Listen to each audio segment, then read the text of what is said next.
The pen is cheap. That's the detail you'll remember 500 years from now. A blue ballpoint. Plastic. The kind you steal from a bank without thinking. It sits on a clipboard on a desk in a waiting room that smells like burnt coffee. And the woman across from you slides it toward you like she's seen 1,000 people pick it up before. You flip through it the way a dying person flips through anything. Fast. Looking for the part that says yes. The cancer in your pancreas has been winning for 9 months. Now you're here. The woman has gray eyes and a name tag that says Elena. She tells you to take your time. You don't. You flip to the signature line. There's a door behind Elena's desk open about 2 inches. Through the gap, you can see the edge of what might be another clipboard on another table. Someone is in there. Elena follows your eyes, just for a second. Then she gets up, walks around the desk, and closes the door without explaining it. 43 pages, she says. Take your time. You sign. Your hand is shaking. And somewhere behind that closed door, a second pen scratches against a second page at the exact same moment yours finishes. You don't notice. You won't notice for 500 years. The countdown is in a voice you didn't expect to find soothing. A man, older. He tells you you'll feel a coolness, and then a warmth, and then nothing. You close your eyes. The coolness comes first, then the warmth, then light. Your body is wrong. Not bad wrong, different wrong. There's no fire in your stomach. There's no metal taste in your mouth from the medication you took every 6 hours for the last year of your life. Your hand lifts when you tell it to. The veins are younger. You feel healthy. A face moves into view. She says, you made it. She says the year, and your brain refuses it for a full 3 seconds before your body catches up and you start to cry. She doesn't look surprised. She's done this before.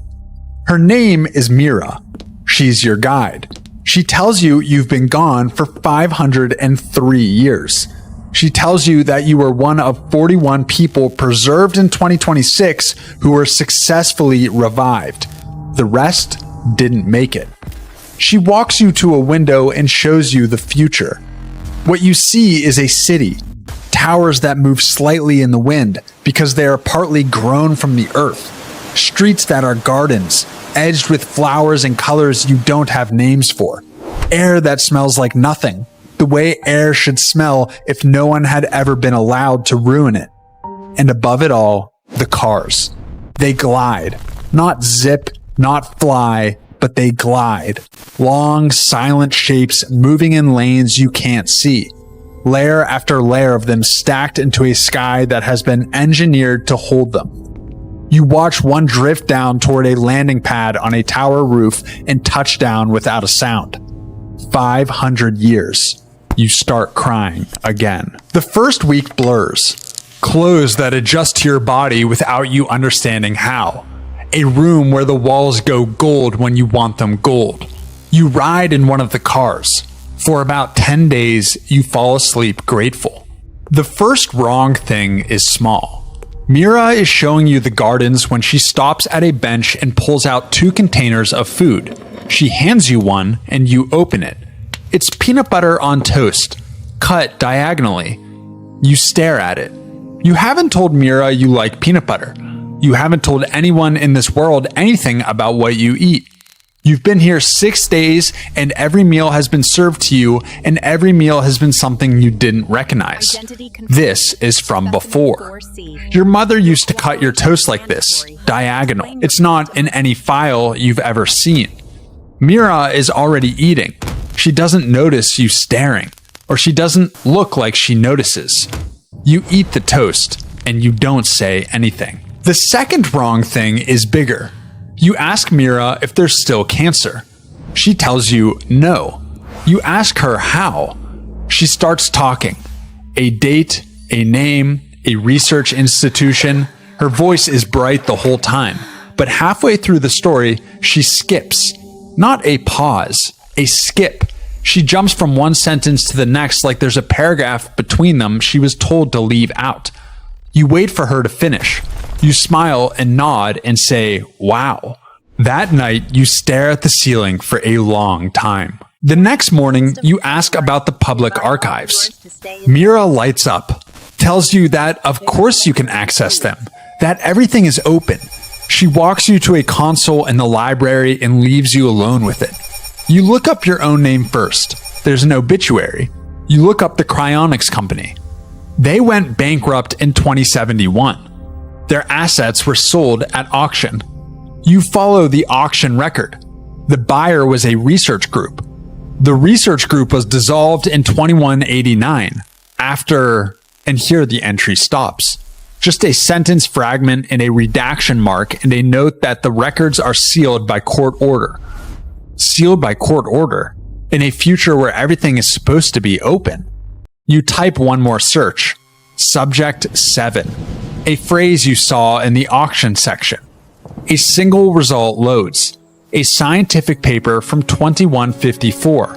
Most of it is redacted. The abstract mentions a subject referred to as 7. The dates of the study run from 2089 to 2151. You close the console. You walk back to your gold-lit room. You smile at Mira and tell her the archives were lovely.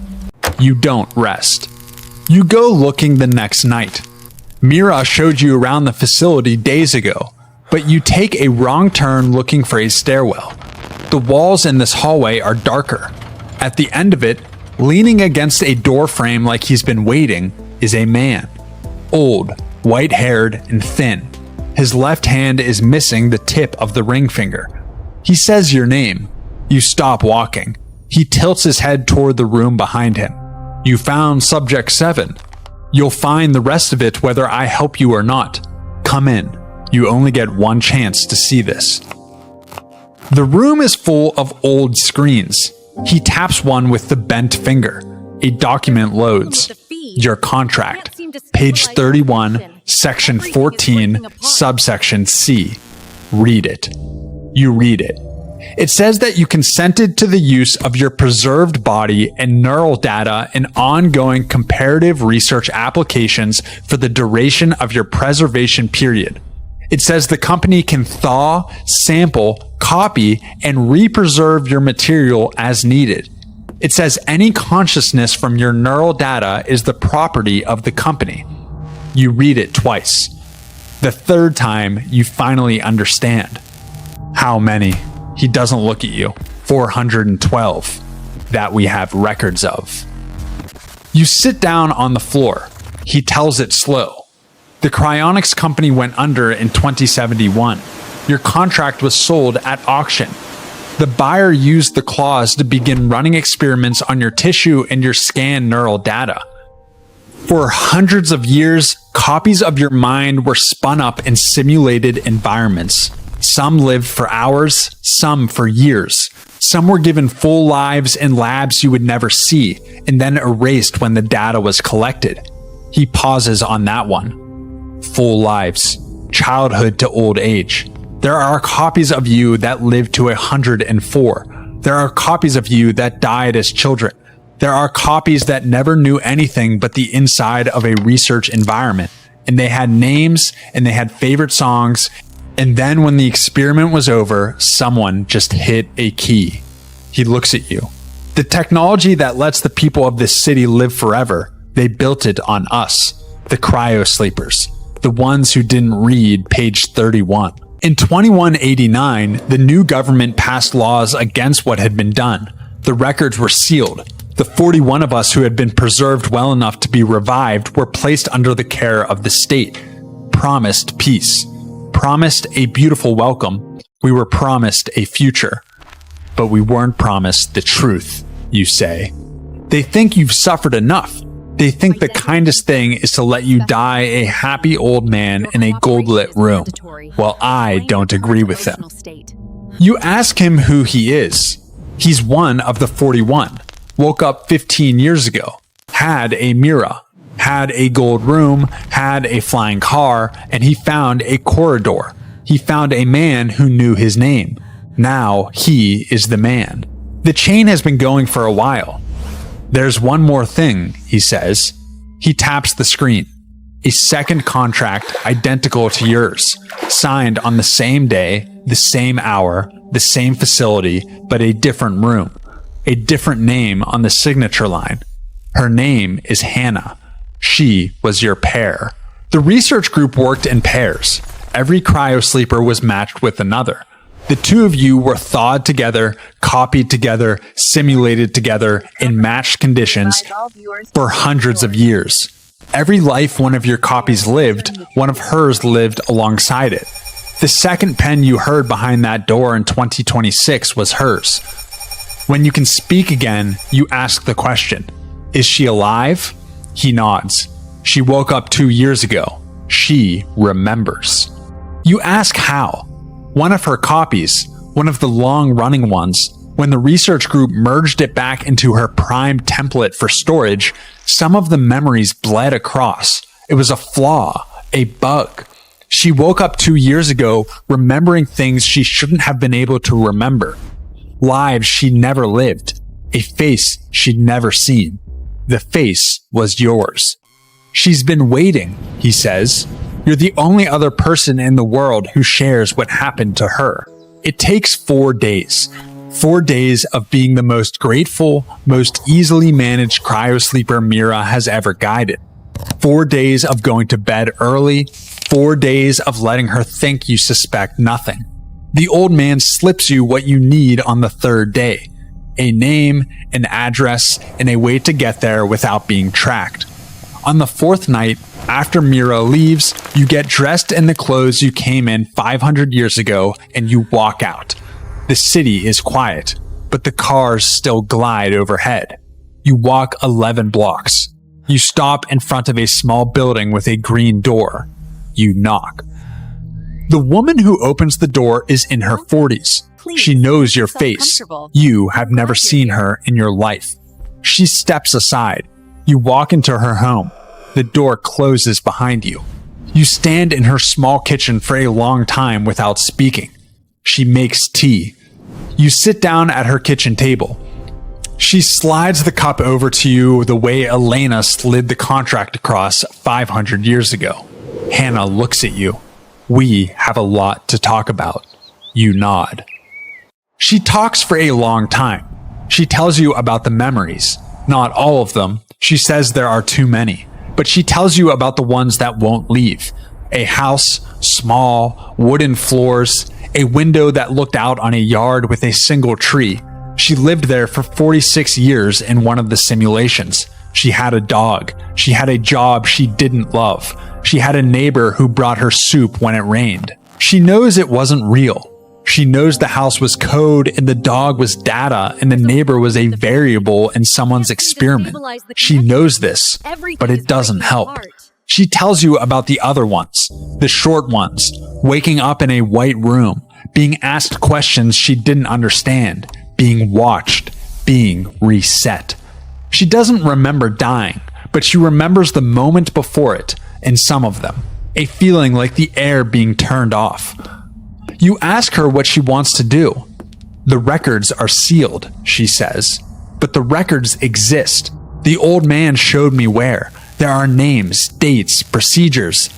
Every experiment they ran on us is logged in a server room 4 levels below the facility where you woke up. She puts her hands flat on the table. The people in this city don't know. They don't know what built their world. They think the technology came from a lab. They think it was clean. They think no one got hurt. They did get hurt, you say. 412 times, she says, that they have records of. She tells you the plan. It isn't complicated. The old man has access. He's had access for years. The files can be copied. The copies can be released. Every sealed record, every redacted paper, every experiment log, all of it pushed into the public archives that Mira told you were open, making them actually open. The government will deny it, Hannah says. They'll say the records are fabricated. They'll say we're confused. They'll say the cryosleepers are traumatized and unreliable. Are we, you say?